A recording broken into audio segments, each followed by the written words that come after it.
I don't remember why. It was a game that was owned by a friend, and I never got back to his house to play the other half. They were on separate discs, so Right. yeah. You had to, I you had to I finish didn't one borrow and it. I played it at hop my in the other. friend's house, and like from 6 p.m. in the evening to like 6 a.m. in the morning. I don't know why. I don't know what family just let me come over. And like, what was the circumstance of me playing a video game? The best ones, dude. The ones where you're like just like another like, sibling in the house. Yeah, I went Like, over. oh, there goes Felix. He's playing that video game again.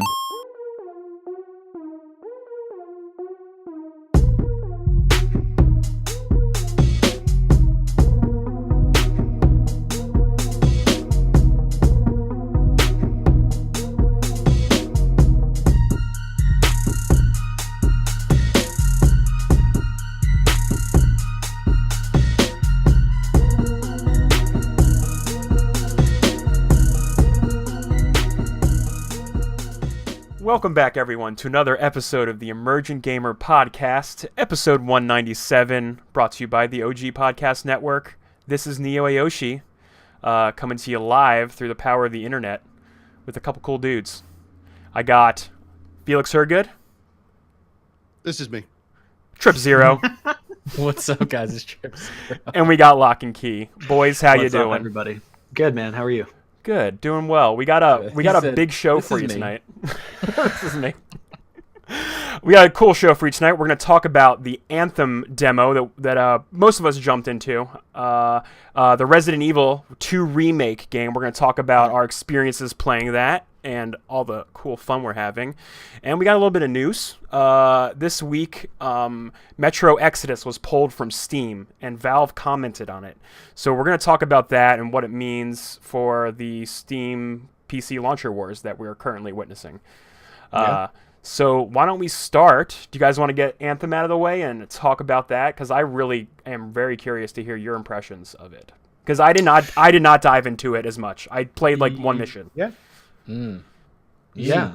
I didn't play it at all. We could do Anthem for sure. Yeah. Out Out of the way, then. That's kind of. Do you want to save that? rude, dude? No, I mean it doesn't matter. I mean, I think you guys all played Resident Evil more, so you'll probably talk about that a whole lot more. Yeah, that's I can probably only fair. go off of memory. Anthem. I don't even know where to start with it, to be honest. Well, what were your impressions? What was your takeaway from it? Is this because you guys are heavy Destiny players? Is this something Yeah. you could see occupying your time, or is there something there but beneath the that demo that you guys played? Locke, I definitely want you to dive in. I just want to set the stage for listeners who may not Please. know what was happening. Last weekend was the VIP demo of Anthem, the first public-facing playthrough of Anthem, essentially. They gave us a vertical slice of the game, a couple of missions, some gear to collect, a couple different suits to try out. And this was for people that pre-ordered the game or were EA Origins Premier members. We're able to dive into this first, Friday through Sunday night. I think we're getting a public beta this coming weekend that correct. anyone and everyone, any console platform can just download and try out. But VIP was last weekend, so that's what we were diving into. So to your point, yes, I guess is the simple answer, Neo. I definitely think it's something that can take me away from Destiny and playing that. Overall, I enjoyed it. There's plenty of things that I can pick apart that are negative, but overall, it did a really nice job of engaging me with player movement, abilities, team skill, the world itself, the way that character models looked and dialogue. It was obviously significantly better than Mass Effect Andromeda. Their character models I thought were fantastic. I think they were better than probably just about any character model that I've seen from them ever, probably rivaling what we would see with Bungie and Destiny. But I mean, I think that the player movement is what makes it so unique, is the ability to fly around and the different abilities that you have, which makes it feel very different than what you can do in Destiny. In stark contrast, the gun play is not as good as it is in Destiny. It's not even close. That is definitely a thing I've noticed going Yeah, in. Movement great, gunplay is a little all over the place. Correct. Yeah, like when you fire a sniper, it felt like it was like a weak scout rifle in Destiny. Like, it just didn't feel like, you were wielding a powerful weapon. But the abilities, on the other hand, felt wonderful. They felt really great. And the one thing that I appreciate about Anthem that Destiny has, but it doesn't do in the same way, is the way that your squad works together to form combos and do greater damage by chaining abilities.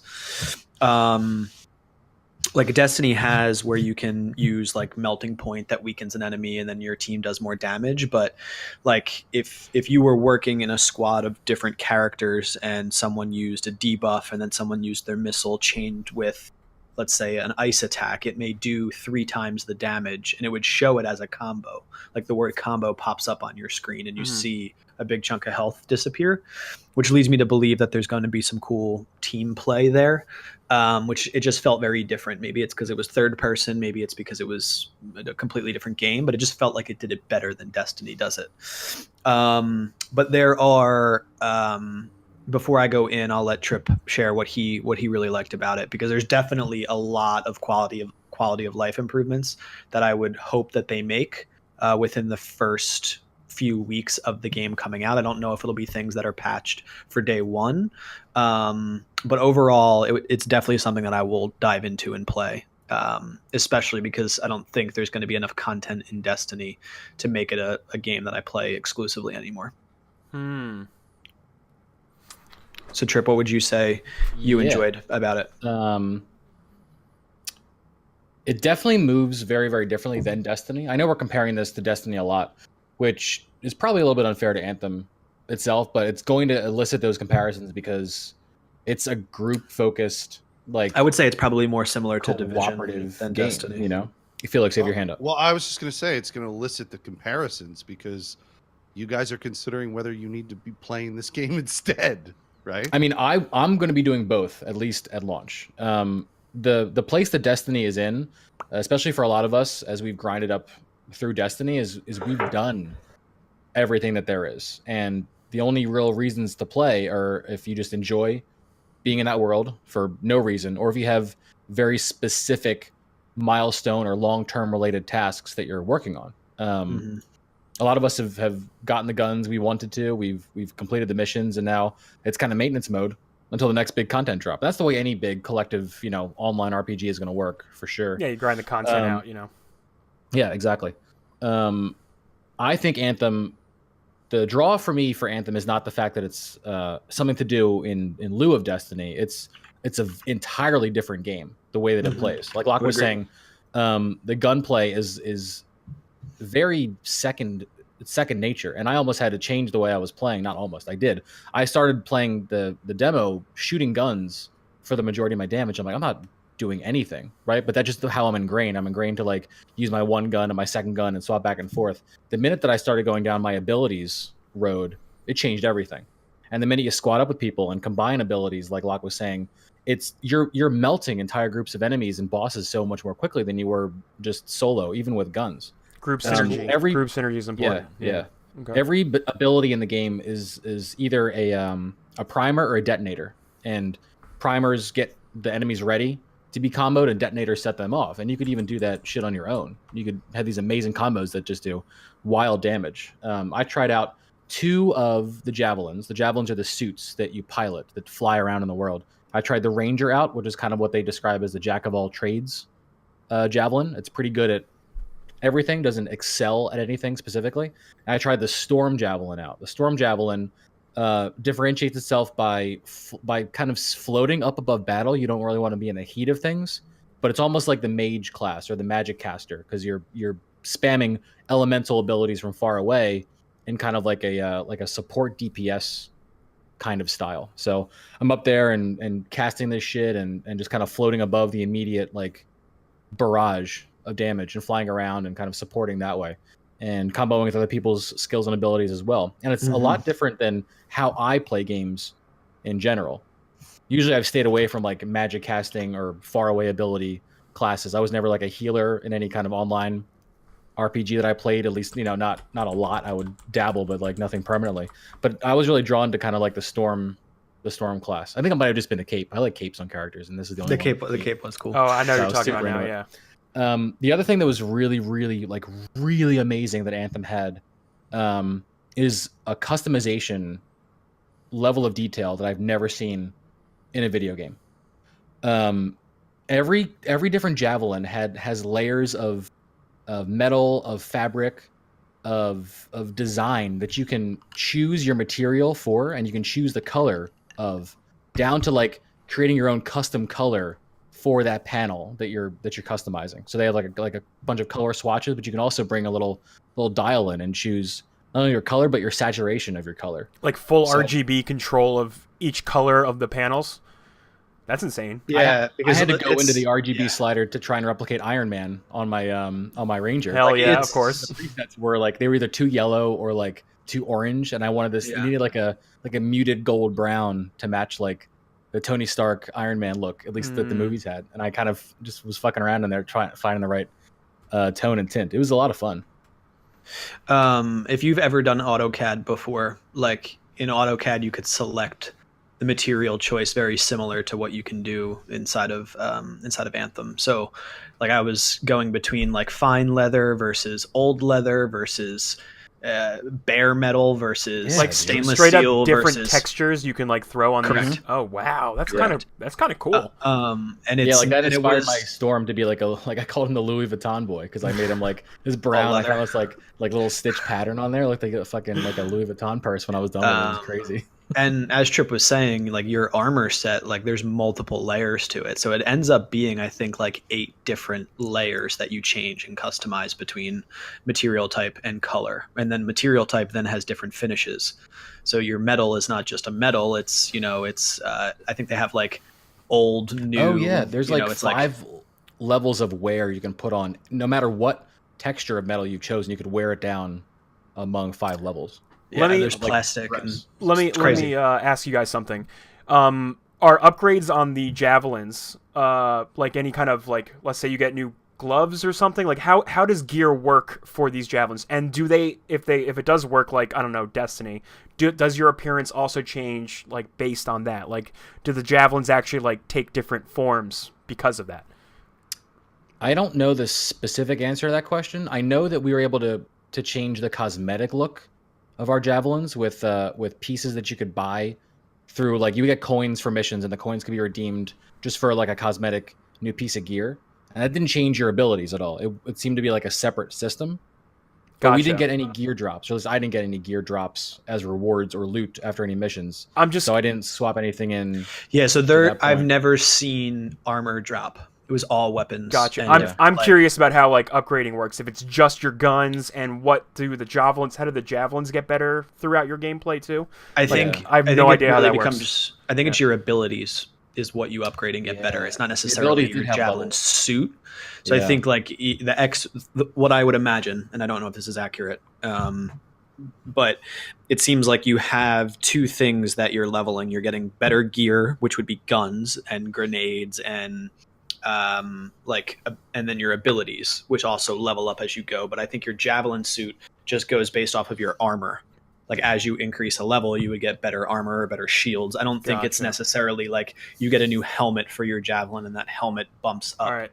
your armor, but it could be different. Like the slice they showed us may not have had that built in, right? Mhm. And that could be a part of the overall game. I don't know. So the deep customization of the look of your javelin kind of makes up for the lack of like external look like you would get in Destiny, like that whole. Yeah, it seems like you pop in new abilities and then you set them on your character, and you can make it look however you want. Because like the ability, you don't just have an ability as like a ranger. They're not just 3 abilities and you're done and you level them up. Like you can swap out like cluster bombs or single bombs, or like I had a multiple casting fire attack that I took 1 giant lightning attack out for. So these aren't just set characters. You literally can build your javelins from the ground up to synergize with not only your team but probably the enemy that you're fighting in the game, to like exploit a weakness or be really efficient working together, which is super cool. I mean, we're all used to like grinding Destiny. You know, the hunter has, you either throw a knife or you throw a smoke bomb, and it's one or the other, depending on what you pick. This is like whatever drops for me, whatever I earn, I can pop that in as an ability and kind of run with that, which is super cool. What were we going to ask, Felix? Oh yeah, I just wanted, because I don't know anything at all about this game? I haven't researched it, looked at it. Didn't. Yeah, please ask. What's the world like? Is this an open world? Did they give you an open world segment? Did they give you sections that were pretty open, but it was really just a section? It's for us. We had sections. It would redirect you if you were like went outside of your mission kind of parameters. But the world is open essentially. Like it's kind of like you launch something. You launch like a story plot, but you can also just do free play and fly around in this entire world because you're literally flying through the air like Iron Man. So they want to have a big expansive space for you to explore and enjoy and so the game is very vertical. Okay. Like because you can go probably 100 feet in the air, if not higher, and climb mountains and things like that because you're in a suit that can fly. Like the game is not played on the ground level. Like it's probably struggles to be good when you're playing at the ground level. Like going up in the air and then hovering and shooting and using your abilities, like Iron Man would, is what makes the game pretty cool. I'm a little concerned about the map and the size of it for the full release.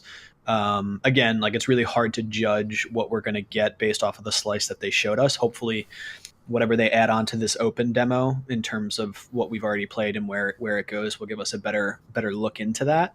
But they showed us probably like a Cosmodrome size amount. If you remember Cosmodrome from D1, it was like that type of size that we got to play on. Very similar to what like a Destiny beta would have been, like one map. Is that how they load in? Like there's like not like planets, but like planet type sections that you like. It seems to be over one base area. Yeah, like you know how you could land in different sections of the Cosmodrome. Like that's kind of what it was like, right? Like you left your home base to go to this area, and you had like 3 places that you could land. One started a story mission, one was free play, the other one was you free left play. Your home base through space. You're saying? Yeah, but it was just a loading screen. This is all one planet. It looks like, Got it. Yeah, just a big open world. Yeah. So it did struggle with loading screens. It didn't do loading screens well. That's one of my about it. That was one of the bugs that was talked about over the weekend.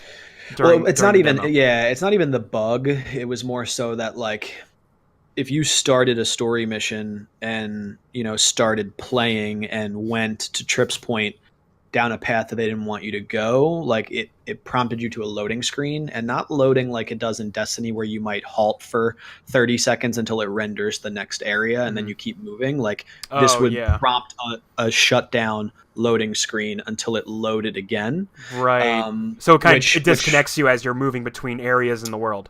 It did, No. So that concerns me because that would be very annoying over time. Like in the demo it was whatever because it wasn't happening all that much, but like if I have to leave each different area and get stuck at that kind of loading screen, it would bother me over time. Yeah, Destiny does you out of the game. Yeah, Destiny does a great job of not when it's re-instancing you on each area or section. Like it just like you notice it, but it's very minimal because you just see the characters just teleport next to you. It's just that it's subtle, but like okay, I'm in a new instance now. You now know. Correct. Yeah. Like it was so like the one when you do the first story mission. So when you do the first story mission, you land, you fly to the cave, and like when you fly into the cave, it then starts a new instance with a fresh loading screen. Like you fly for maybe 3 minutes, not doing anything, into a cave, and then boom, starts a new instance. And it's like a 3-minute, like you sat at a loading screen for the amount of time that it took you to fly to the cave. Yeah. Like it was just. Could you imagine every lost sector you run into in Destiny, it loads and goes to a black screen and then. I wouldn't do it. I wouldn't run lost sectors. Man, things we expect now from modern games. Hold on. I know, right? But this is really if you have the lens of Destiny upon the game, right? If you compare it directly to Destiny, I mean, if I were to compare that to like Elder Scrolls, I mean, pretty much every time it's not a long loading screen, but every time I go into like a new building, I have to watch like a 10-second or 20-second load screen. Right. Yeah, they've built this though as a seamless open flying experience. Oh, they've sold it that way. Yeah. Okay, then that's what I would say. Look, they called it a demo. Should have been called a beta. There was a lot that and I think Locke is going to dive into some of this. There's a lot that could have been different and needs to be, especially on the PC side of things. So I'm not holding that against them yet. But if the game launches like that and that's your kind of like loading workflow, it's going to be really tedious. So hopefully it's not. Okay. Yeah, it's definitely apparent that PC was not the platform that they wanted to invest their time on. Like not that it was bad, like it wasn't an awful PC port, but like you could tell it was an afterthought in terms of controls. And I know Trip's The probably UI, number one for sure. The UI, yeah. Yeah, like the UI took me a minute to figure out when I was trying to change the graphic settings because I just didn't understand why I was clicking on things and it wasn't working. Graphic settings so, didn't like- work, like straight up didn't work.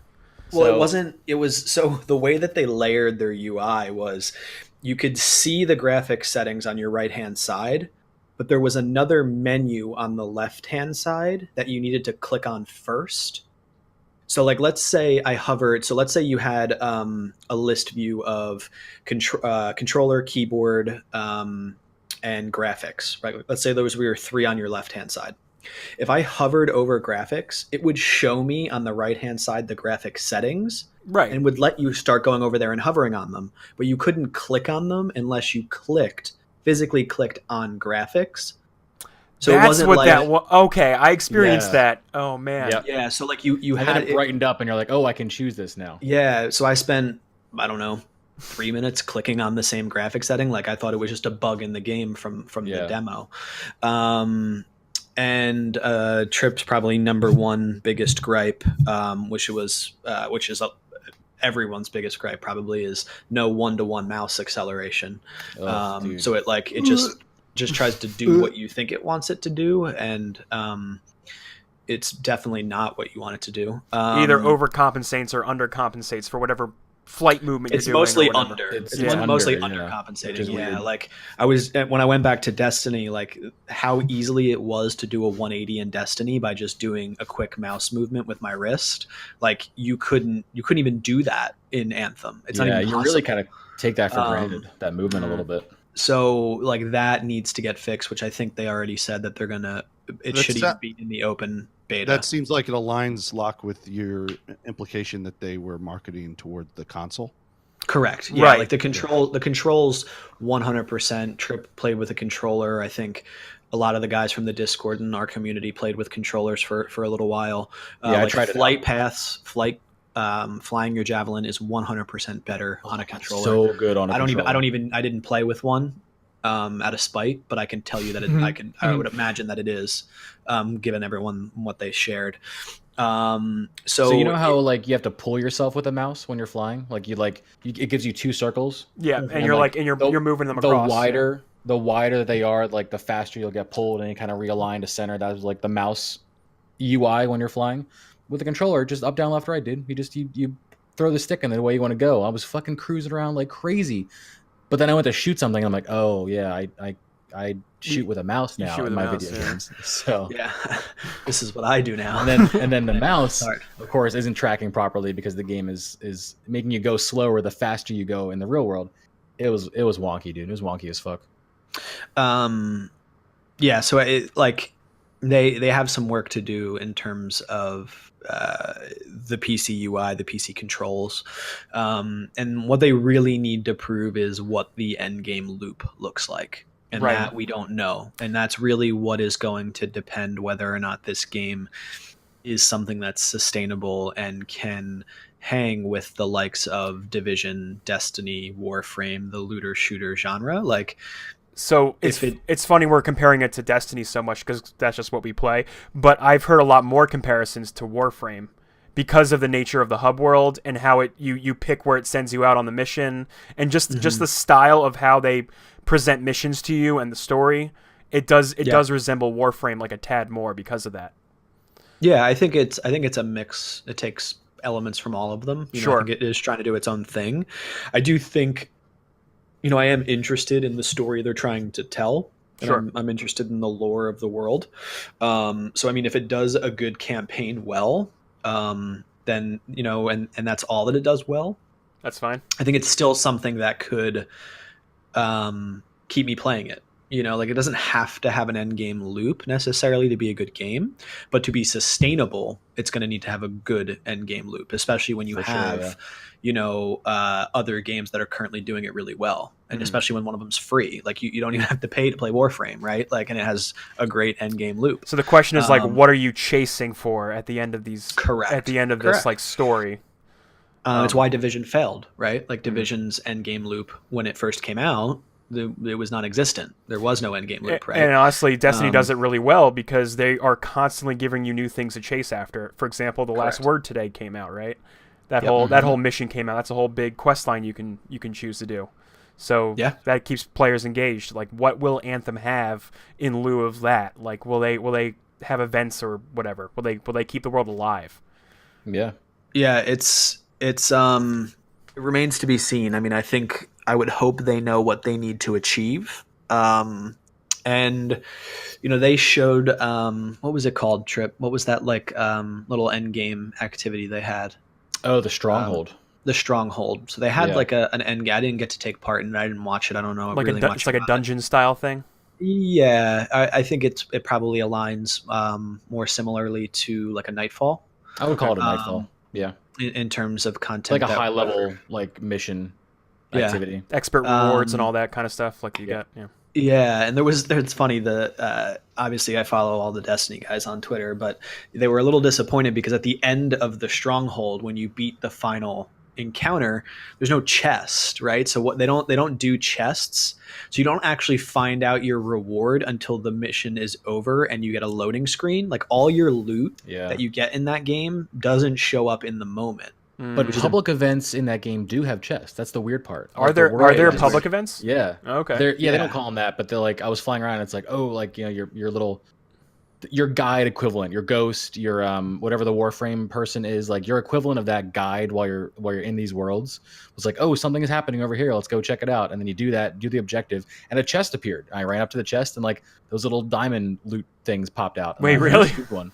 Yeah. Yeah. Oh, man. for sure. Yeah, But and not, there's not in the some missions. randomly in the world too. Yeah, like you could Yeah. find chests randomly. Oh, that's right, dude. I did. I found one sitting somewhere. Yeah. Just interacting. But like with, yeah. it's not the way that they do like their boss fights, which Yeah. is weird. Like, because It is you weird. want to feel that reward right after, and then equip what you get, but you have to like finish the mission, and You then gotta wait see in a it loading screen. pop up in Yeah. like the end game. Yeah. So it's just weird. I didn't like that reward screen. It was too tedious. It took too long. I was like, I don't need to see everyone's medals. Can I just go I back into the skipped it. fort? I skipped Yeah. it. Oh, that was the other thing about the UI for PC. It's hold to do everything, like Oh. hold enter, hold Oh. F to skip. Like I'm gonna I hit think I'm- F because I mean F. Like I don't need to hold it down. You Right. know, like it's Top just 10 like things it's, in games that should die right there. Are you Yeah, it's sure just you so- want to press that button? I need Yeah, that in it's- Destiny right now because I'm relearning my key bindings after swapping some shit. I need to fucking hold to confirm. This game. it's But like in so- general, it was- no. Like you press what you want to press. Like don't do that. There was a Yeah. lot that was dragged out. Like even walking through the fort to go from like one story point to another, you couldn't sprint. In the first I read person today fort they're view. adding a run button for it. Oh, I know, God. I know. Thank God. That seemed a little I painful. understand that like BioWare's focus for this and how they're going to differentiate themselves in one way is like an in-depth story and like fleshing out your world. Like if there's no collective tower or area that people need to see, they could do wild shit with your fort. Like shit could blow up, people could die, things could be changed depending on whatever happens with you, and that's cool. But like people are still going to want to play this game primarily to be out in the world and fly these cool suits and blow up cool shit and get loot. At the end of the day, that's why you're playing the game. If we need to be in these intermediate areas because you need us to be, because you're forcing us through the story, that's fine. But don't make us be there longer than we want to, because that's going to kill excitement. Mhm. Like forcing us through there and forcing us through at a very, very slow pace, it's not going to do it. It's going to make us resent the game slowly until we're like, fuck it, I'm going to do something else because I don't want to walk through this thing at Yeah. 10 miles an hour and not get back outside until I talk to 15 people. Yep. So I'm What's glad up, they're Felix? adding a run button. Hell yeah. Was there story in the demo? There was. The missions you played followed one specific story thread Like a about you character recovering that this you met, ancient. or- Yep, there was a character you talked to. You were recovering like some artifact, and then when you brought the artifact back, it did something to him. I was actually really intrigued by that story and that plot point. Like that alone, I'm like, oh, I can't wait to see how that plays out in the actual story. So it's pretty cool. They gave you a little nugget of actual content. Mhm. Cool. And they all had cutscenes after every mission. Like you didn't just listen to someone talk and see text. Like there was actually voice acted and animated cutscenes, and they were pretty impressive. I haven't played Andromeda, so I don't know if this is like Andromeda level or not, but it seemed like really well done. Did you guys video game-wise, start by like relatively speaking? Did you start by making a character? No. No, it didn't start that way. You choose male. You started, or female. yeah. You started Really at level 10. You started a base javelin, which is like the Swiss Army knife of javelins. Like it's decent at everything. Yeah, that's the ranger one. And then after like 2 levels, then you get to pick, a more specific javelin. If you wanted the mage, if you wanted the, the Colossus, which is the tank. Then there was Interceptor as well. Interceptor was the fourth the one. small, That's the one quick. that I played. Yeah, Yeah, How was Interceptor that, was by the fun. way? That was super fun. I didn't get to play a whole lot of it because I didn't play on Sunday, but it feels completely different than the Ranger class. Yeah, So I didn't play the other, so I don't know. But the movement on it was crazy, and the ultimate ability was like crazy. Like it lasted forever in comparison to the Ranger ultimate. So. Yeah, and that makes it unique as well. Just like playing different subclasses, just like playing different character types in Destiny, like it changes it completely. So Yeah, you that's got cool. you guys naming different classes. You said tank class. You said something called mage. So there's Yeah, like there was a Storm, which was like a mage. ranger. Okay, so this isn't going to be an MMO. No. I mean, Well- no. No, The just way like you're Destiny's not talking an MMO. Yeah, It sounds like Okay. a story-based. It's mainly a story-based game which you can party up with people and just It's actually like co-op-y, like a very co-op. it's actually like they want you to. You get more XP from Right. playing in co-op than you Yeah, do from that's playing true. solo. Right. and those Yeah. classes are built on like RPG. That's what I meant. Archetypes, from yeah. back in the day. Yeah, Yeah, like like tank class, mage class. Storm yeah. is very Casty. ability and magic Yeah. focused, and like so you can fly and you can hover in this game. You kind of like stop your thrusters and you float in midair, which is a great tactic to use when you're shooting. But the Storm class can hover like so much longer than any other class because you want to be up above and out of the way, essentially. So your thrusters can hover longer before you overheat and have to like land or like fly through water to cool yourself down, something like that. So that's like a benefit the Storm has. Like when I'm playing a Storm, I'm weaker, like I'll get destroyed if I get down in the shit a little bit too much. So that's why I need to stay up there. But that's kind of like the trade-off, whereas if you play the Colossus, like you're not moving out of the way really quickly, but No, you you're can diving in absorb it. the most damage. Mm. You can draw aggro, you can smash shit up. I mean that's you Like the ad clearing with Colossus was crazy. yeah. You rely on each other essentially to kind of combo and be the best. So also, Felix, I think we should point out when you started the demo, it asks you if you just pick male voice or female voice. Right, and that's kind of how they did the Mass Effect games, right? Yeah, but you could customize like a person in Mass Effect, like to be your shepherd. And the hub world, like that main hub world that they were talking about earlier, is all in first person. So that part of the game is in first person, and you're walking around this like little market like area. And then the javelin gameplay, when you go out in the missions, is third person. Yeah, I would imagine that you'll be able to customize your character. Like have like an actual avatar, like a human avatar. Yeah, I just think they were just trying to limit what you did. I think they just wanted people to play game. They just wanted people to play it. Yeah, that makes sense to me. Just to get in the javelins. Yeah. Yeah. I think it would be silly for a BioWare not to have that customization that they have with Mass Effect. Like every Mass Effect. It sounds like they put a deep. lot of time into the javelin customization. It's true. Oh, dude, So much. like They did that with Dragon Age games too, right? Every BioWare game everywhere has BioWare had great character customization. So I would imagine that you can do it. It might not be in depth, but I would imagine they would let somebody pick what their character looked like.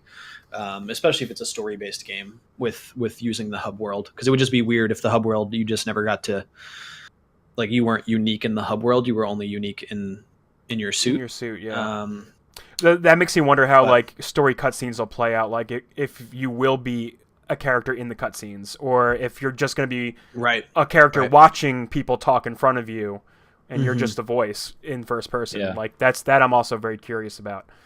Yeah. It's yeah, it's a good point. Since you're third person the whole entire time that you're out in the world and then going to first person, that may mean that maybe not. Maybe you don't customize your character because you're always in first. I don't know. Um, Remains to be seen. Like, feel like it's you. Maybe that's what they're going for. If that is the case, you know, which is okay. Yeah. That's like the Yeah. Gordon Freeman thing, right? Like you Yeah, are it's a you're supposed to choice. be him. Yeah. Yeah. Well, any final thoughts on Anthem you guys want to touch on? I would just say that like it grew on me. Like when I played it Friday, I was like, all right, that's pretty cool. And now I'm sad that I can't hop in. Like I want to play more. I want to fly around more. I want to try these different things out, and I want to be in that world and like fly around and shit. So like the desire for it is growing. Maybe just because I can't do it right now. You want something that you can't have. Are you kind of gonna thing, hop but, like, back in this weekend? Oh yeah, for sure. Okay, cool. For Are- sure. are What you- cool thing they did was because of like the issues with like the server access and some people got delayed in actually hopping into the game, they unlocked all 4 javelins for people to play when they were only going to give you like the ranger and then the option of one of the other 3. And I believe they're keeping that option for the VIP people that were in there that first weekend. So I'll be able to go in there and have all 4 unlocked, and all of us we'll be able to get our hands on all the play styles if you really wanted to. Yeah, I'm gonna try and see if I can spend more time with it this weekend because I played honestly like 1 or 2 hours on that Yeah. Friday, and then I bounced to play Resident Evil 2 the rest of the weekend. So you guys ready to talk about it? Yeah.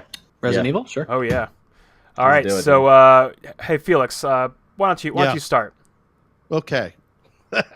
So, so just Okay. a little quick history about Resident Evil 2.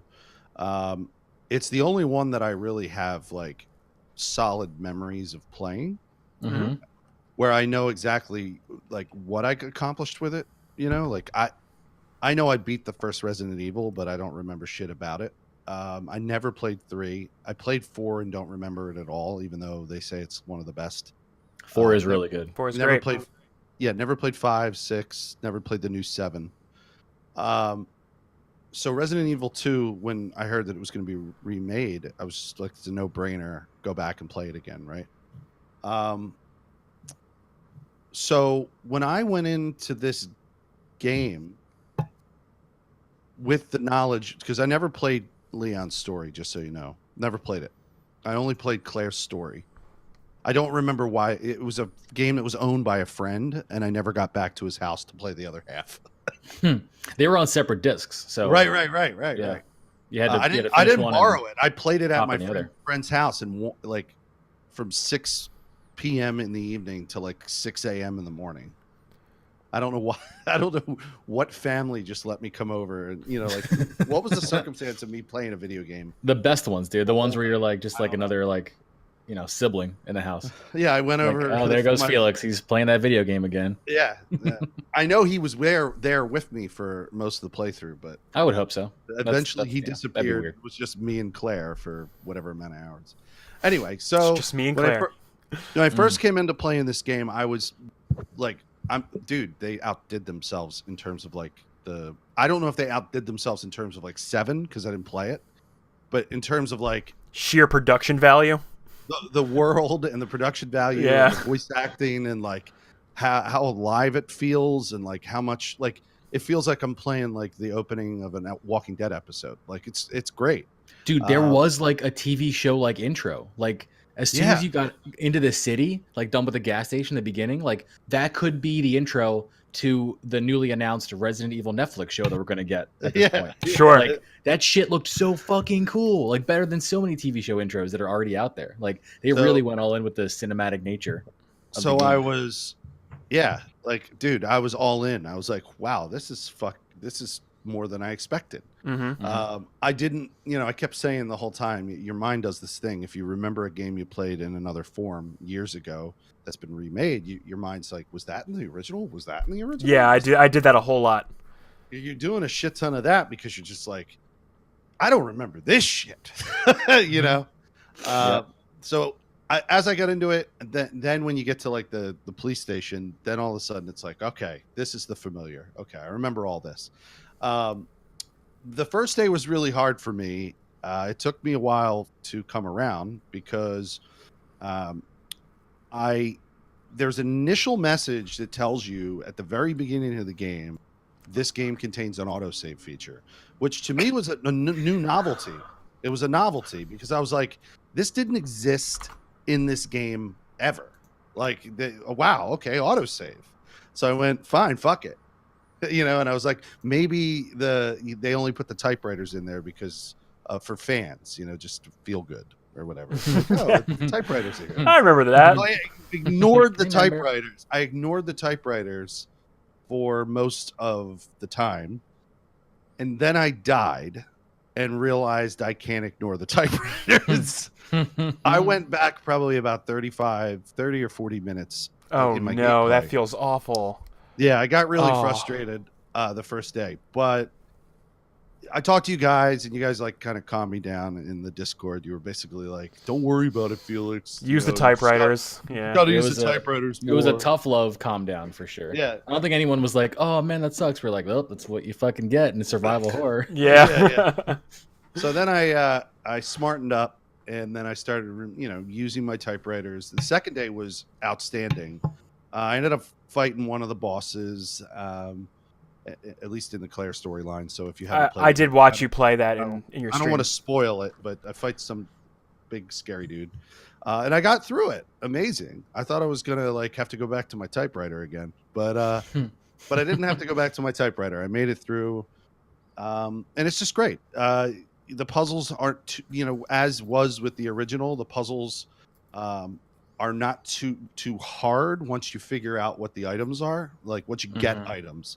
The way Resident Evil seems to play for me is you find the items and then it all comes together. So I don't get hung up trying to stare at something too long. I just go, okay, I'll probably find out what that means later. Okay, I'm going to keep going. The cool thing that I think they added, and I think you pointed this out, Trip Zero, they added, so in the past you had set enemies in different sections. Those were the enemies, and if you killed them, they didn't I don't think they respawned. Is that true, Trip Zero? I don't remember there being a respawn of enemies. Well, sometimes there'd be bodies scattered around, and then those bodies would decide later to sit up.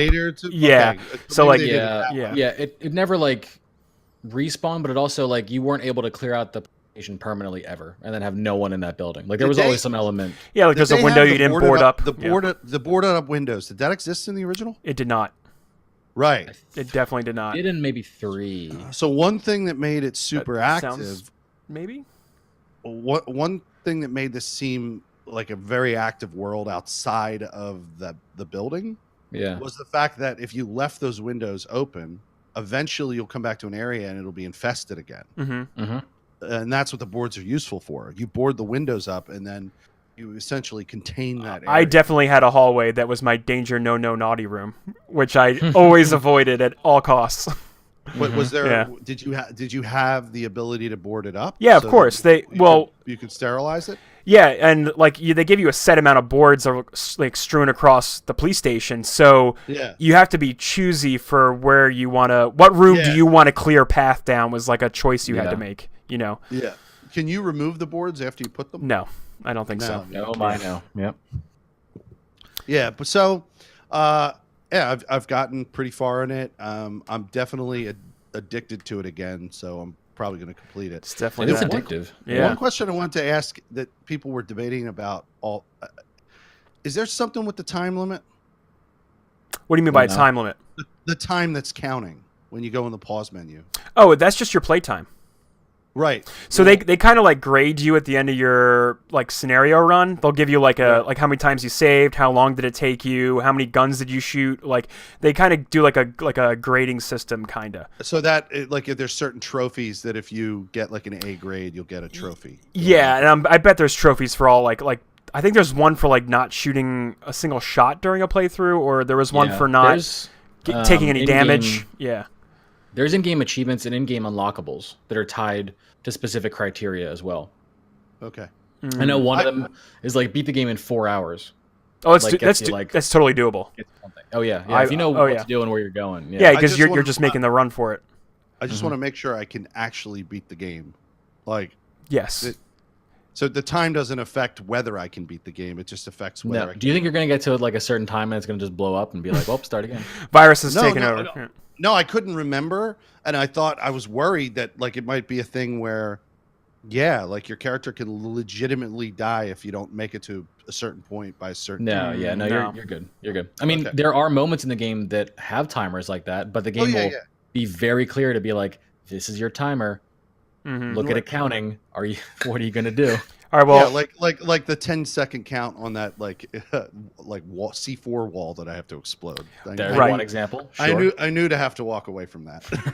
good. Well, Trip, how's your time with it? Like, because Dude, I it watched was- you play over the weekend. You were like playing till 4 a.m. with Kevin Oates, and I'm sorry, I don't know who your other friend was. Yeah, it was my roommate Keith. The two of Keith? us, the two of us set up, and Keith we had a bunch of W. other people. Yes, we had all my roommates were there. Kevin Oates was there. Keith's girlfriend was there.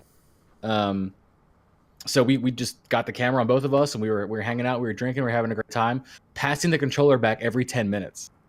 I couldn't do that. We had a counter going, and we would, every time like 10 minutes of play went by, we'd hand the controller over and like trade back and forth. It was a really fun way to play the game. You should have got an hourglass, dude. Like a 10. I mean, we have iPhones. I'm not gonna get an hour, Flip it. I hit the start stop on my phone. It was fine. I did appreciate Um, since the game doesn't have the treasure room or like the Mm-hmm. restroom music, you guys played it every time that you were Yeah. in a restroom. Keith had that on the on the phone. Every time we hit a typewriter, play the be-do-do-do-do-do, like the creepy, ominous, but kind of calming original music. It was very cool. Oh yeah. So I had the benefit of having Keith and Kevin as kind of like that person who has played through the original multiple times, knows where everything is and was like, oh, that was in the original. Oh, that's new.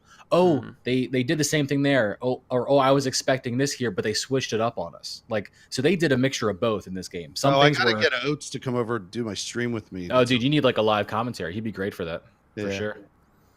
But yeah, we played until I think we started at like maybe 10 because things went late. I think one of them had to work super late. And then we set up the stream in my living room, so that took a little bit of time to like make sure everything was ready to go. But yeah, we played till 5 a.m. Damn. until we were literally just like falling asleep and couldn't play anymore. And then I got back on the next day and we were doing it in the morning. We ordered breakfast and we didn't stream it, but we just kept playing. We kept passing the shit back and forth because we were like, we gotta know what happens. Dude, it was so much fun. It was incredible. Oh, they did such a great job on this remake for making They it did. taking like such an old style game and like modernizing it to the extent that they did.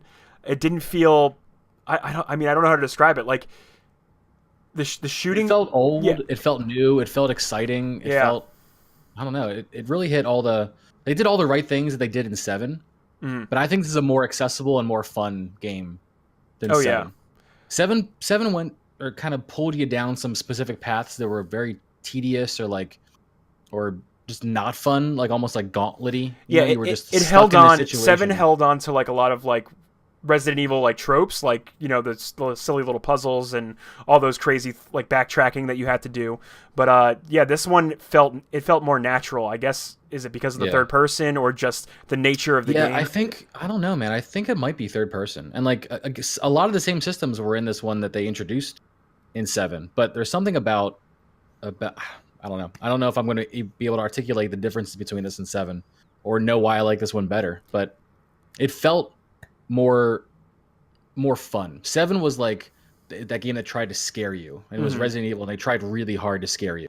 You know, and like there were moments that were like they were definitely freaky and put you in that weird vibe, but it wasn't fun. You know, it wasn't like this game had like that fun aspect to it. Like it's zombies are fun, dude, you know? But don't you feel like some of that is probably just like the nostalgia? Like I feel like the game could have been awful, like from someone that hadn't played it. Yeah. And you probably still would have enjoyed it more than 7. And that's you're a problem battling, I'm having. You're battling Yeah, I mean, your yes. memory, you know? Yeah. Yes and no. So I never played through 2 fully. I've only played like through the gun shop ever on any run that I've played. So this was essentially my first time through the full story of 2.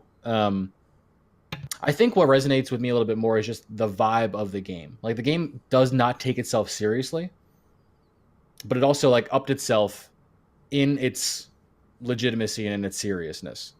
Like 7 took itself very seriously.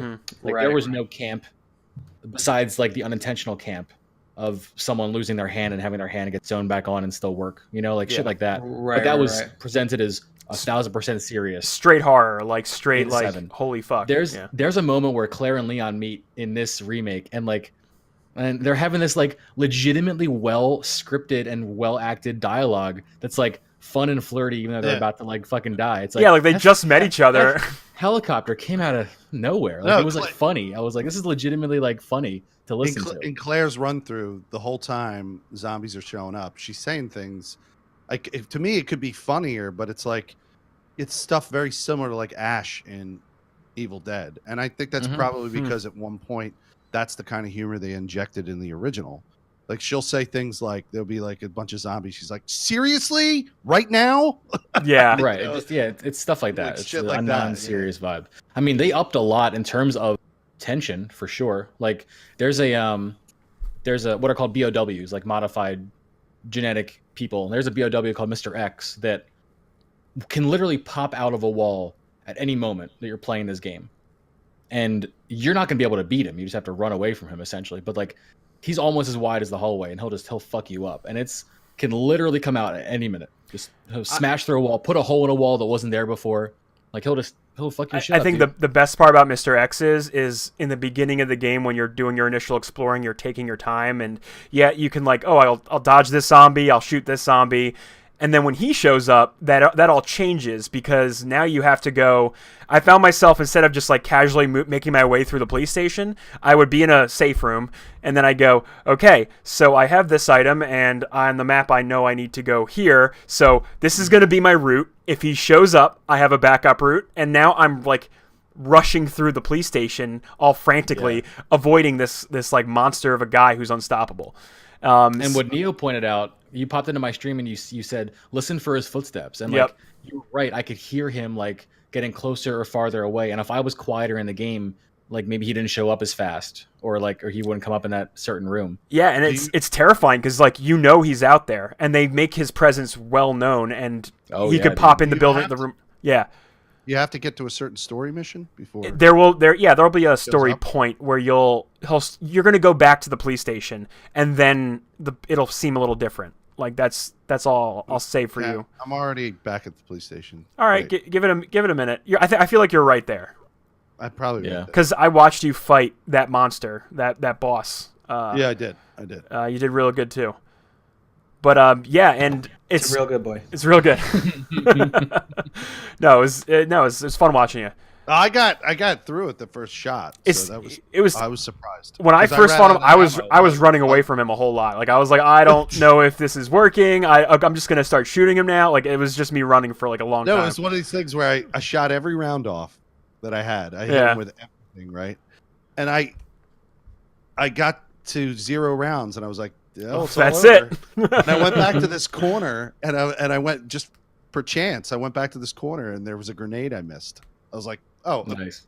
Grenade just happens to be here. Okay, thanks. All right. Stuffed that shit at him, and next thing you knew, he blew up, and that was it. Very lucky grenade right there. Really lucky grenade. Yeah. Like, I didn't even know that grenade would be there, but that's cool. I'll look out for Mr. X. I'm sure that's happening soon. Oh yeah. But yeah, the game is definitely not as scary as I thought it would be. You know, because you guys were saying we're coming off of 7.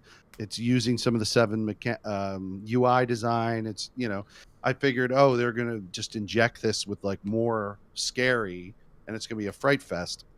And no, it's not. It's more like zombie heavy tension. Yeah. There's a lot more tension out there than like fear. There's resource management than like, you know, like it's not the PT vibe that Resident Evil 7 was going for. Resident Evil 7 saw. Here's the thing: it PT looks and was like we're going to copy this 100%. Yeah, just in the zombie design alone. Like if you just want to like go from that level, I think it's awesome how the zombies react to your bullets and knives, and you can shoot limbs off. Is that? I'm sorry. Was that where you were going toward, Felix? No, I didn't even know I could shoot limbs off.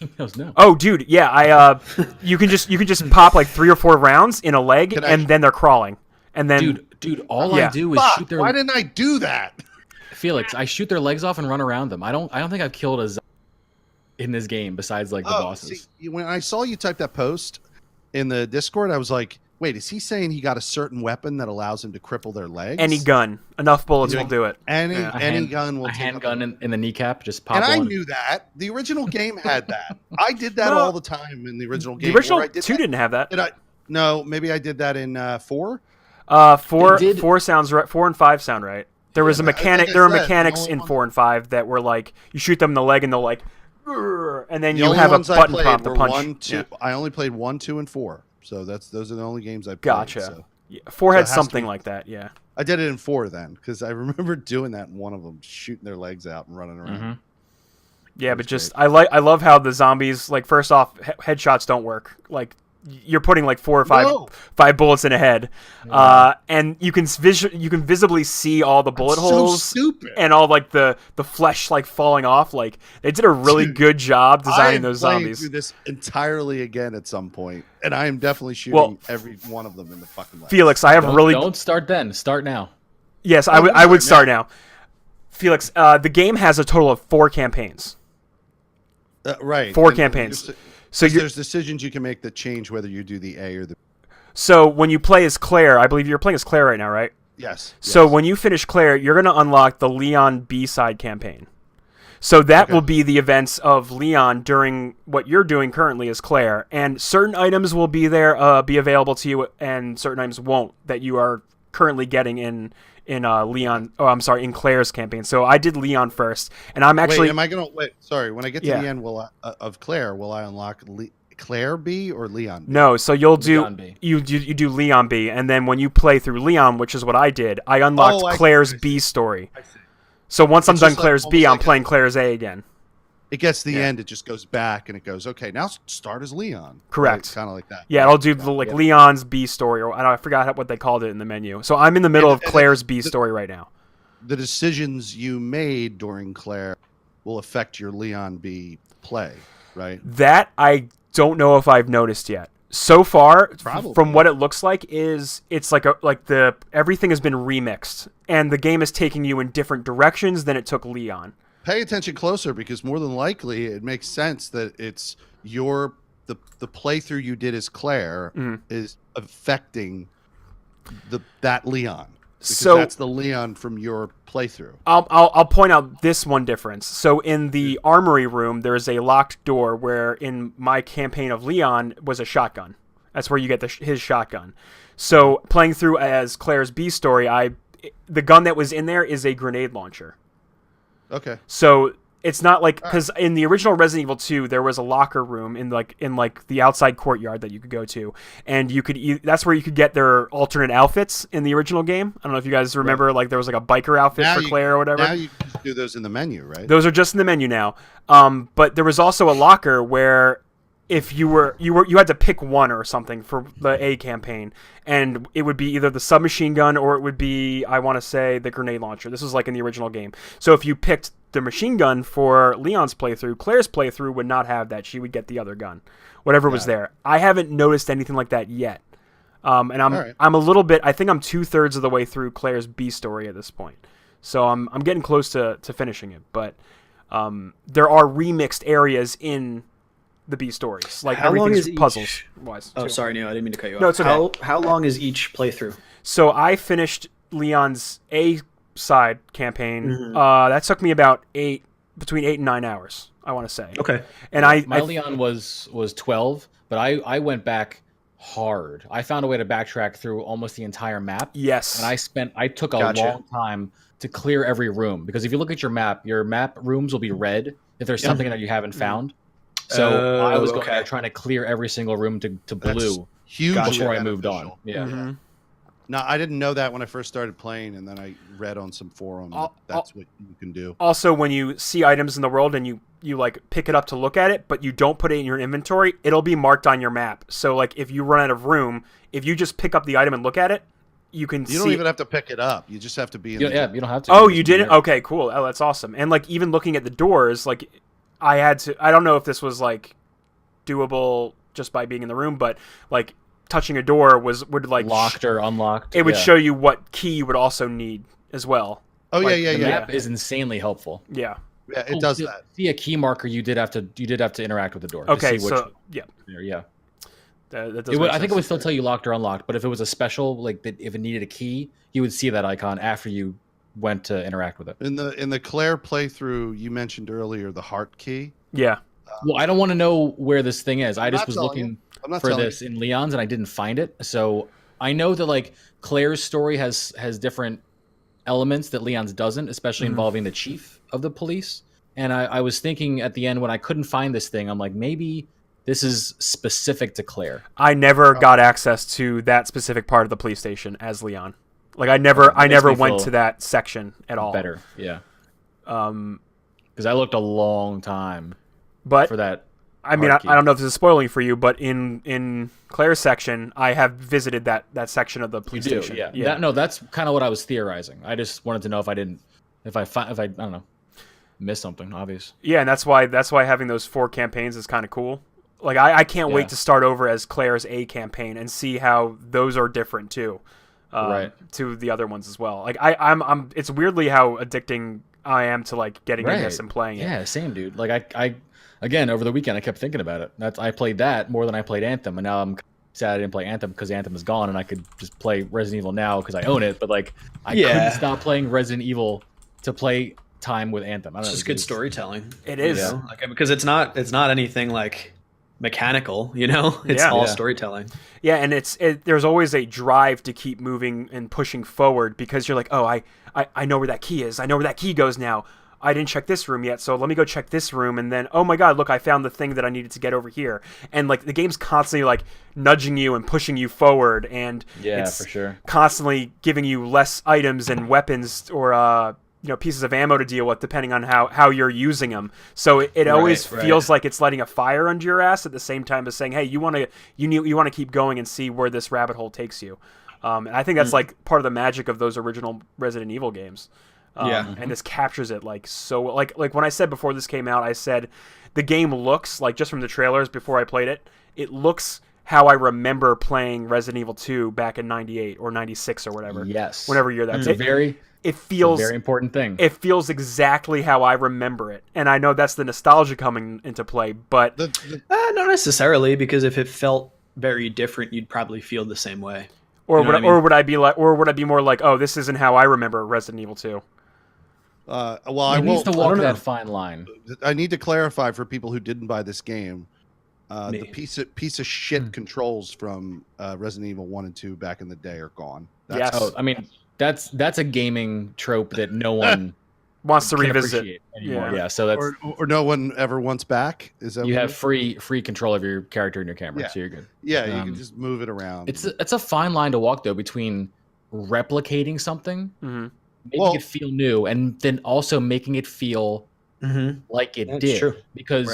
Because if they made this game feel like it did, you'd hate it because you're looking back through rose-colored glasses at your time with Resident Evil 2. Neo, correct me if I'm wrong, but the remake of 1 didn't do that, right? It stayed with the old control No, style. it kept the old camera angles, It kept the tank controls. Yeah, well, I feel like the first one wasn't. It was like early 2000s they remade that, so it was that was on game. That was from it GameCube. was more of just like a port than anything. I feel like it was an up-res essentially, but the same. No, it was general game. No, Resident Evil the remake was a full-on remake. It was? Yeah, and for GameCube though. That's like the key part there. So they were working with 2003 tech there. They up-resed everything. They increased the clarity. There were new types of enemies. There was they introduced the sub items there, which you have in this game. You have the like knives and the grenades. Yeah. The Crimson Heads were like so fucking terrifying because they were fucked up. Yeah, there were different gameplay mechanics. Like you could choose to burn a body in that one, and if you didn't burn zombie bodies, they would come back as Crimson Heads. It wasn't just an up-res. Like I'm telling you, it's like it was like from the ground remake. No, I know, and I played the game. I was not really calling it an up-res only. I was more saying it's the same game. It just looks higher definition. You're playing it the exact same style with like slightly different mechanics, but otherwise it's like it's the game. You're getting the same general experience. So that's they like heightened up some of the tension, but the difference between like a remaster, which is I guess what you could call the Resident Evil original game remaster, and then the remake, which is like what we got with this game with Resident Evil 2, which was like straight up like they're using new tech, they're using new engine, new mechanics, new everything. They added a whole bunch of goodies that made it feel more modern. at the same time as holding on to what made it good back in 96 or 98. I don't remember when it came out. Do you think they're going to remake 1? Not like this. I don't think so, because they re-released 1 again with an HD boost on PS4. So like you can get an HD version of that remake. So another remaster of that remaster. But We with get the 3 before we shitty get 1. controls, right? No, it would be if I mean, we're asking a lot of hypotheticals. We're not going to get a remake of 1 like until we get a remake of 3 like this, if that even ever happens. So that's I have a feeling is what we're going to see next. Using this engine, they're just going to do 3 again. Yeah, I would imagine. Because that's the only one that hasn't been modernized, I believe. That's the only non-modern Resident Evil game now. Right. Yeah. I think they should do it. I would definitely play that again. And I remember... Do you... Yeah. I'm sorry. I didn't mean to cut you off. No, I was just going to say, I played Resident Evil... I played these games actually like 4 or 5 years ago, just revisiting them like a bunch of years ago. But I would love to play that again, like modernized like this. Go on, Locke. I'm sorry. Yeah. I was going to say, do you feel like this game deserved to be at the price point that it was at? That's a great question. I'm going to say yes as well. I can back it up, but like if you guys wanted to ask. No, it's fine. I mean, I know I'm like more the like, oh my god, money, Jesus, they're charging us. But no, this is like I know that's like my shtick. Oh my god, money! They're charging us. No, it's not. It's completely valid. Like I won't play this game because I won't spend that much money on this game. I think if this game was less expensive, then I would have bought it to play it. But I won't spend the money that they're asking to spend. Honestly, so it's not... I think it's worth the $60. I really do. And not only that, you're getting, like I said, 4 campaigns. And then once you do that, you unlock Hunk's campaign or his missions. And then they just announced on Twitter like yesterday that they're adding 3 free story DLCs. And they're related to like other characters that you have come across in the world, essentially. Oh, what's his name? The guy, the gun shop owner is getting a side story. Gun shop owner, the mayor's daughter. Oh, okay. So she play as her. You play as her, and I believe Why'd you throw a little Huh? You play as her. I can't wait to do that. No, I was escape the city. All right. In my playthrough, I was calling her Newt from Aliens. I was like Newt. Yeah, when you first meet her, she's hiding in like a cabinet or whatever. Oh, I'm just saying it would be like I just thought of Aliens and I thought of like playing through Aliens as Newt. I don't know. It's a whole thing. My mind went somewhere. Anyway, I have no idea what you're talking about. You don't even know what I'm talking about, so forget it. Yeah, so yes, Locke. To answer your question, I do think this game is worth it. I've already put, like I said, 8 hours in the main campaign. That right there is an Uncharted game. You know, that's like if you're playing Uncharted on normal, that's like an Uncharted campaign. That's true. And I'm already like diving into the B story, which is pretty much a whole other campaign. Right. And you get 2 sets of those, and they're very same but different. Like you get different story elements, and the story comes together when you finish both sides of the campaigns. So, and then Hunk is going to be an entirely new story that's already here. We don't have to wait for a bonus, right? When we do all these, you get Hunk. I believe you unlock Hunk after you completed some certain set of. If the listeners don't know out there, Hunk is a paramilitary guy sent in by the company that started this virus, and he's like on cleanup duty. So you get like that side of the story, which is totally different than Leon or Claire. Right. Like, and you're not just playing an alternate version, you're playing someone's entirely different mission objective to like stop people from telling what happened about the virus. Or I think it was you're trying to recover the G virus. You're part of the G virus recovery team. Oh yeah, it was definitely like virus related. You're either like suppressing talk or like collecting virus or something like that. Or like your target was like William Birkin, who's in the story. You were definitely like with the company. And then there's Tofu, which is another thing I believe is also in the game, which is you play a literal block of tofu. That was in the original too. Like it's like that was in the original. Like a an alternate character. It's playable or something. And then in Umbrella Chronicles, the shooter. You played through the game's like stories as summaries. Really fucking cool. One of the bonus modes was like a shooting gallery, and if you got high enough up in level, it switched all the zombies to tofu, and you were just blowing apart tofu with like a little Wii zapper gun. It was a lot of fun. Locke, I definitely think it's worth the 60. I mean, it's an in-depth game. It's got everything. Oh, that's cool. No, I appreciate you guys sharing for the viewers. Like I'm definitely not buying it, but it's good to know, like, because remakes come out and sometimes they charge like full value for it again, and it's not really necessarily worth that same full retail price. So it's good to share that with everyone listening. That they seem to have gone above and beyond the original game. So they did. They expanded things. Like, you're not playing a 1-to-1 recreation. Like, there are new areas. There are just expansions on what each area was and represents. Like, Umbrella itself was fucking, dude, the Umbrella Labs are nuts, man. It's fucking crazy. And like all the cutscenes and animations and voice dialogue, like it is an entirely different game that was based on an original game very strongly. That's how I feel. A loving recreation of that, like a big tribute. It's the best tribute modernization, possible. And then it gives like people that enjoy it a lot of reasons to replay and uncover every single aspect about it. I'm going to say right now, so far, Game of the Year 2019. Just saying it. Just putting it out there. Just going to put that in the bank and save that for later. Wow, I didn't want to say it, but I'm kind of in a similar boat, Neo. I know it's January, but you know what? I'm waiting, dude. Well, Felix called multiplayer Game of the Year. All I'm saying is, if this ends up being a Game of the Year, I'm fucking done. I'm done gaming. You're done? Why are you done gaming? Why are you done? I'm done. There's no way a game from fucking 1996 becomes fucking Game of the Year in 2019.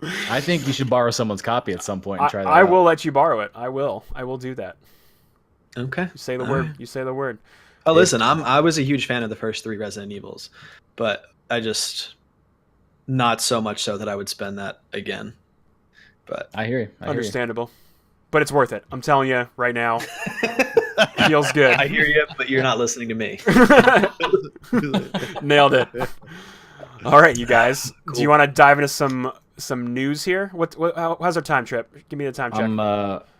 We are beefy. Cool. Let's. On time. I think we should just hit the Epic Steam stuff. I think that's a great story to end up on. All right, so I love this headline. Epic declared war on Steam today. It's my favorite headline today.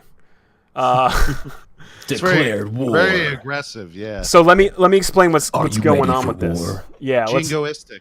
Oh, very much so. So right now the PC landscape, I want to say, is a changing, and it's a changing. And I say this because Fortnite changed the way things were, because once Fortnite became popular, everyone who played on PC, and anyone could play Fortnite because it is free and it can play on pretty much any device you have. So any computer with a screen can pretty much play this game, which is probably to its benefit. So now, definitely to its benefit, yeah, for sure. Earlier in the past, like I guess a few months ago, Epic said we're becoming a storefront now, and we want to sell games. And the moment they like making money, the moment that happened, wow, we've made a lot of money. We can make more money, and this is how we're going to do it. We'll get more people on our platform. So they not only did they already have an established base that had the client installed, converting it to a store was very easy for them. Yes, go ahead. Trip. Just a quick side question: wasn't there revenue in the billions this past year? Yeah, I heard that number. That would not surprise me. From cosmetics in Fortnite, essentially, is what. Because you have to think about it. There was no, like, it doesn't take much to run that game. Like, in all honesty, and like when it caught fire, like their overhead for that must be like, well, now it's probably higher because their servers probably needed to be upgraded and expanded over time. But still, like, their overhead compared to other games, like, it wasn't even their main product. It was a side of their original Fortnite. Yeah, their Fortnite was supposed to be called. It was like Save the World or whatever. It only makes sense that they did this, to be perfectly honest. Like, it would have been dumb for them to not try and build their own store, and it makes perfect sense for them trying to hit Steam, because they'll be the ones to knock them off, to be honest. I mean, and totally, for the most part, that's not anything I would argue against. There's nothing wrong with another game company having a launcher where they want to serve you their games. Like, that is not anything to cry home about. But I think what we're witnessing now is Epic is now trying to gain exclusivity over certain titles coming out, and people are going now, hey, wait a minute. What happened to player choice? What happened to player freedom? And so first we saw this with Division 2. Division 2 was pulled from Steam. Or no, it wasn't even on Steam, and is just announced at being offered on the Epic Store and the Ubisoft Store. Not on Steam. And then just, I want to say, yesterday... it was yesterday. Yeah, Metro Exodus, the new Metro game coming out, is now pulling their game from Steam and exclusively being offered on the Epic Game Store. So they're gonna honor all the pre-orders if you already purchased it there. But after that, like you can't. That's it. Like you can't buy it now. You can't do anything with it. So now part of the problem is well, let me just first say Valve came out with a little spiel that they wanted to write about it, and it was pretty much Valve going. I don't know. You want me to read it for you guys? Yeah, read it out Sure. loud. It just it's weird that they even wrote something. Yeah, it is very strange. So they said later today, sales of Metro Exodus will be discontinued on Steam due to a publisher decision to make the game exclusive to another PC store.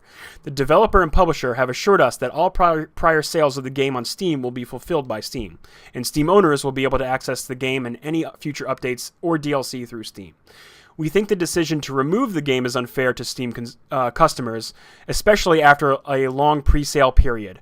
We apologize to Steam customers that were expecting this to be available through sale through the Friday of the February 15th release date. But we were only recently informed of the decision and given limited time to let everyone know. So that was on the store page today.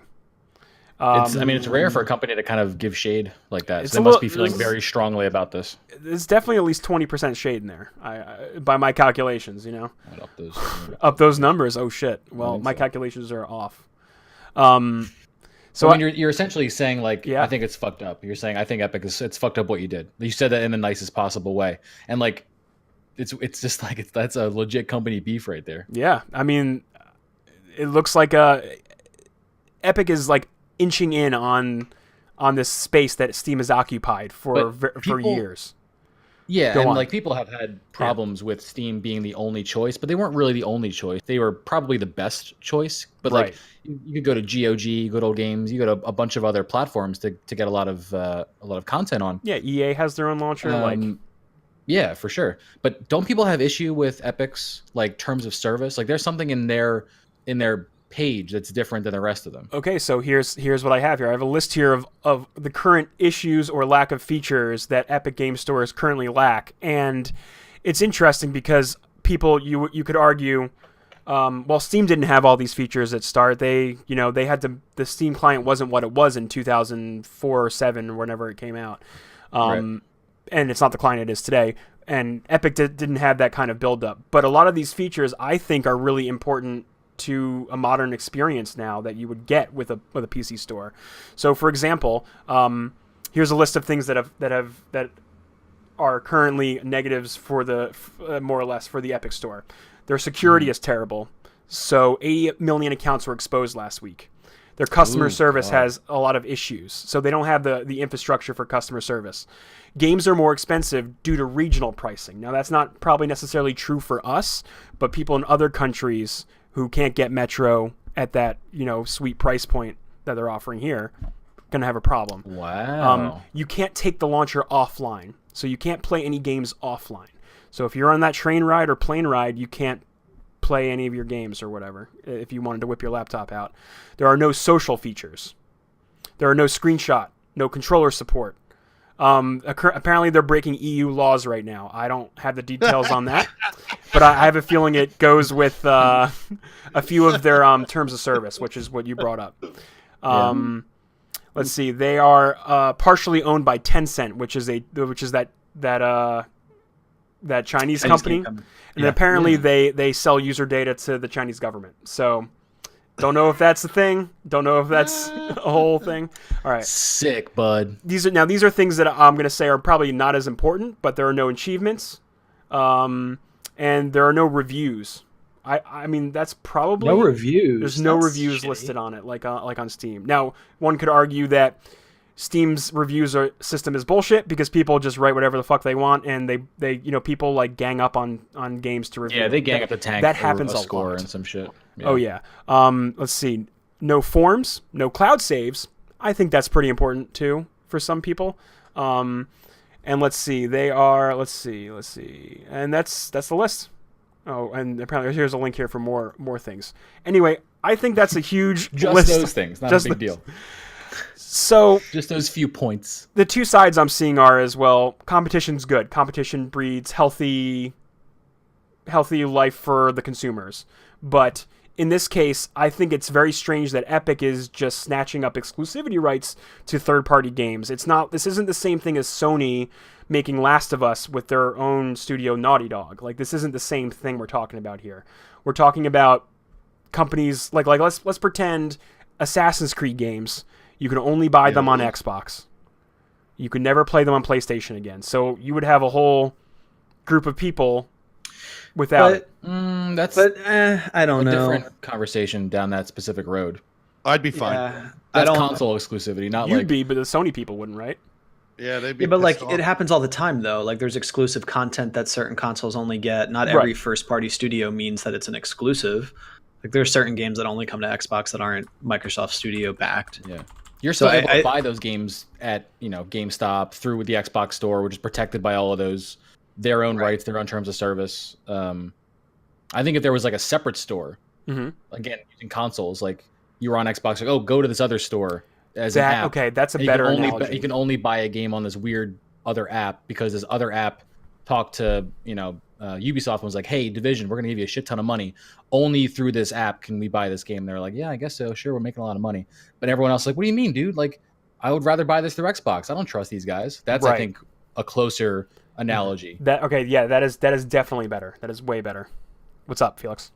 No, I was just gonna say, like, I remember a couple of years ago, I was having a conversation with my buddy Jimmy about good old Jimmy, his experience using like the compute, using like a PC to like game. Yeah, and you guys are experiencing this.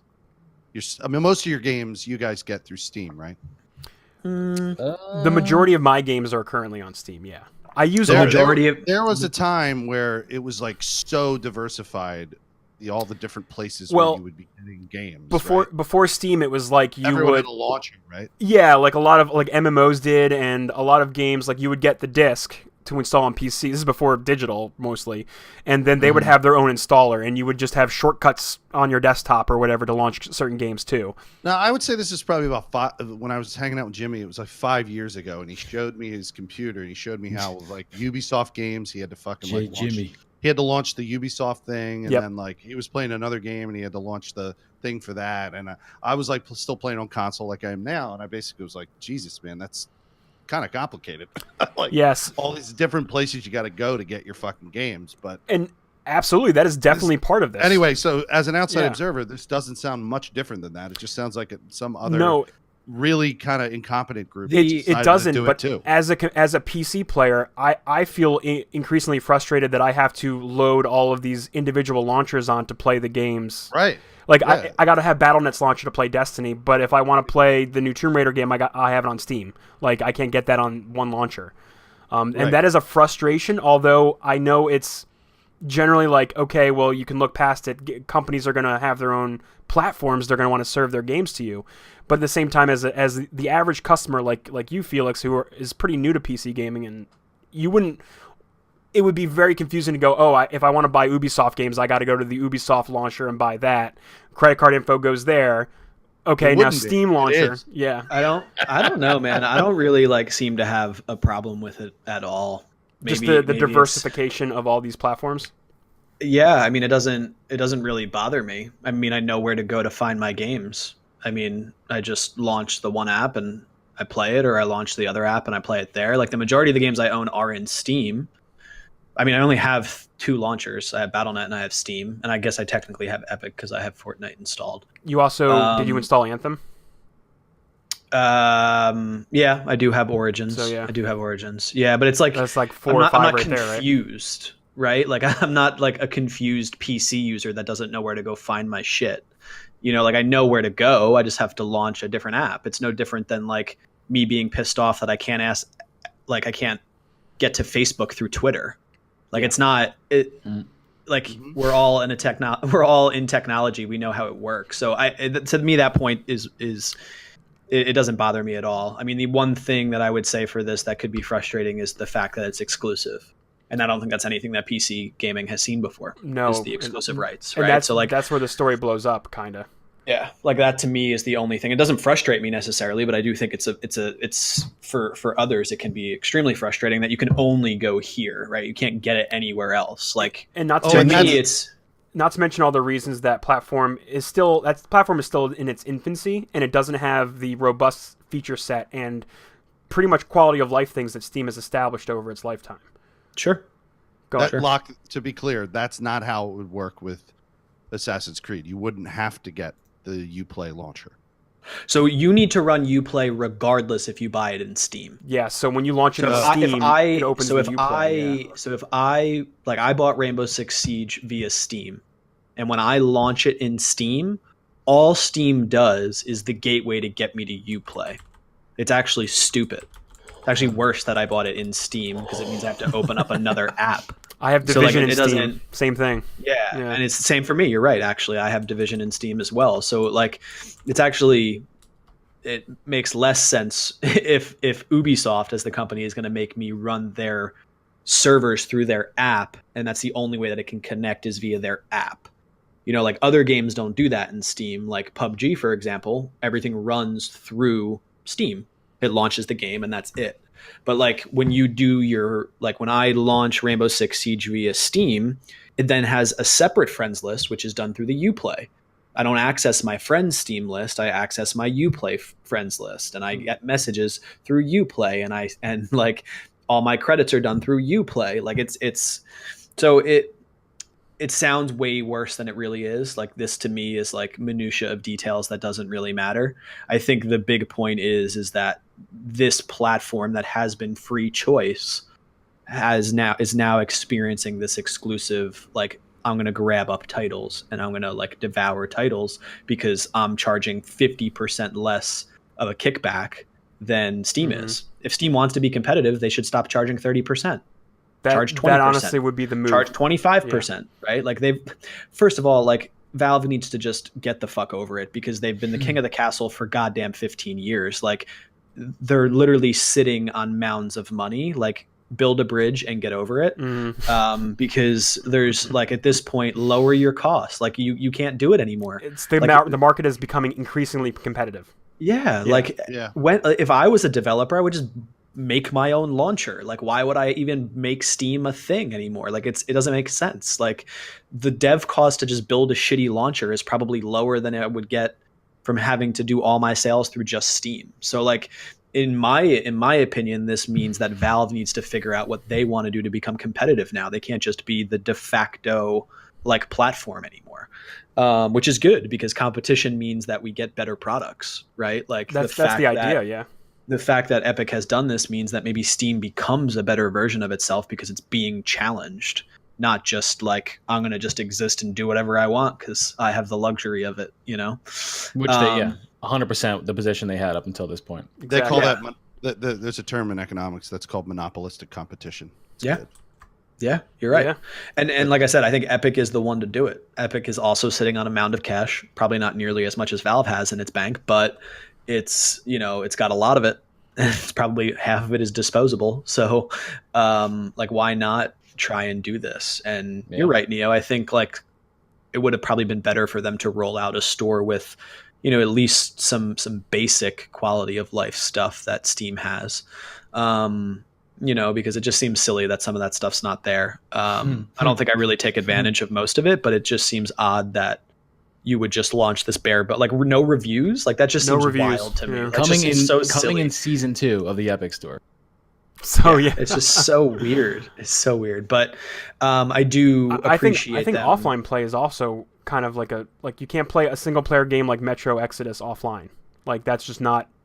You can't do that. What is that? Yeah. I didn't even know you could do that in Steam. I wouldn't even think about it. Yeah, but I guess for someone that doesn't want that capability, it's a basic thing to just turn it offline. So I don't know why they wouldn't add it. It's true. No, what they're saying is if your computer is not connected to the internet, you cannot play your game library. That's what I'm saying. Oh, true. So like if you had the game previously downloaded and then let's say you had like an internet outage, you couldn't play Exodus even though it's a single player game. Gotcha. Exactly. That makes sense. Yeah. That makes sense. To me that is a bit of an issue because what if I didn't have internet? What if didn't have internet? What if my internet was down? You turn around and pick up that device on the corner of your bed. Yeah. That's what you would do. It's a Nintendo Switch for anyone listening. It's just like, yeah. I mean, I get it. I do. I just, I don't know. Maybe because I'm not. It's easy for me to like be nonchalant because I don't feel like any of this really affects me personally. Right. I'm trying to put myself in the but shoes of like another person. yeah, You know what I it just feels like in that example, it's like I don't know, pick up a book or like go to your Damn. PlayStation or like I don't know, like it just Yeah. seems like a silly like oh damn, I yeah. can't play like Metro Exodus right now and my internet's down. Like it, Fair know, enough. Like it's just Fair I don't enough. know, but There I are do people, agree though, that like game like that 100%. Like they'll go somewhere to get the game and then they'll be off the grid, or they're the but, like, military is the easiest situation to think about. Someone who's like stationed somewhere else may want to take their games and play There you go. locally, and then they won't have internet everywhere. yeah, they go. I guess so. I mean, You're your right. point is valid too, Locke. I mean, the vast majority of people, it's more like an inconvenience, and like Right. the people that this would be like a huge life or death issue is so tiny. Right. It's a point of contention. Well, You know, they call something it. that I think They should be call it basically something. added, They but- call it. It's literally called the digital divide. That's what it's called. It's the divide between people who have internet and people who don't. Yeah. It's like a thing. All right. You've been throwing out the little definitions every once in a while. Yeah, That's yeah. called It's a thing. monopolistic competition, and that's called Like VH1 little bubbles. Yeah. Pop up video. I put in my 2 cents where I can. Well, this means I think in conclusion, I guess you could say, is the PC landscape is a changing. I'm bringing it back to my opening. You know what I mean? It's a changing. This year, I think we're going to see a lot more people making plays for exclusivity to their launchers. I think we're going to see that a lot more. We're going to All it see more takes is one competition. person Yeah. like Epic to be like, I'm just gonna fucking do this, and then we'll see how everyone else is gonna react to that. Yeah, and look, they did it. They got in the doors of all these people because they installed Fortnite. Like, Fortnite is the biggest thing on the planet. It's huge. There's nothing bigger. So they already got their foot in your door, and that's like I have it installed too because I play Fortnite a little bit. I played a couple rounds of that. You got the launcher. You're ready to go. I'm ready to go. I actually have not like launched it in a while, but maybe I should check out and see what they did. But I don't know. But yeah, so I can't wait to see what's going on. I think this is like real interesting. We're watching like a business like switch. We're watching Yeah. in real time this happen. Like and I think it's going to be really fun to watch. Yeah, an entire landscape is shifting, and we're right there as it happens. So it's going to be an interesting year for sure. Absolutely. All right, you guys. I think it's a good place to wrap up. What do you think? I think so too. Yeah, man. Awesome. This has been Neo Ayoshi. You can find me at Twitter at Neo_Ayoshi and Twitch at twitch.tv/NeoAyoshi. I'm going to keep on playing Resident Evil 2, probably, most likely, and trying to find like some time to get some other multiplayer games in. Got to finish Red Dead. We'll see how that goes. All right, one of you guys take it away. This is Felix Hergood, twitch.tv/Felix Hergood and mixer.com/Felix Hergood. I go live to both services at once, called a Mitch chat. So come in. Yeah, Mitches, be crazy. So come on. Jesus Christ. I'm That playing. literally offended me. I don't say it. The guys in the chat say it. You just said it right now. I just said it right now. I love it. Literally But, yeah. hurts. I think this week I'm just gonna wrap up the week doing Resident Evil 2, and then maybe I'll play this next week, but probably it'll be something different like Fallout 76 or Elder Scrolls Online. You should try the Anthem demo this weekend if you have time. Oh You yeah, should, yeah. I'd be curious on your thoughts on it. Yeah, I definitely would like to check it out, see what's going on. So now that you guys have mentioned some of the details of it, especially Cool, man. considering I'm going to be playing on console, and it sounds like you guys described the console experience as being a little bit better. Yeah. Mm-hmm. Yeah. Or just controller. I Um, would say controller, right? Controller. Yeah. Just controller experience. Got it. Yeah. Guys, you can find me on Twitter at lock_key. Rarely going live anymore, but if I do, like I've said before, you could just find when I do from Twitter. So just follow me there to keep updated later. And this is Trip Zero, mixer.com/Trip0TV, live every day, 12 p.m. to 8 p.m. Won't be tomorrow, but that's just one day. I'm taking off hanging out with Kevin Oates. A lot of Destiny 2. It's my primary game. There will be a lot of Anthem as well as that rolls out with the demos and with the actual launch coming up, probably in like I think 2.5 weeks is real life go for that. So it'll be a lot of that going forward. Real life go. Real life go. Besides Mixer, best place to follow me like Locke is on Twitter, and that's the same thing. Trip Zero TV. Cool. Later, dudes. See you next time. Later.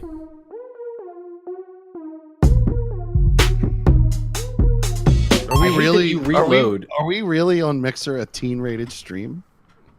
Uh-oh. Wow, that's actually really funny. Yeah, we are. That's terrible. It's very terrible. I think either last week or the week before we were talking about the porn and girls squirting on whatever guy's fucking USB key. It's not a The old- teen-rated stream at all. The old Randy Pitchford magic move. Randy Pitchford.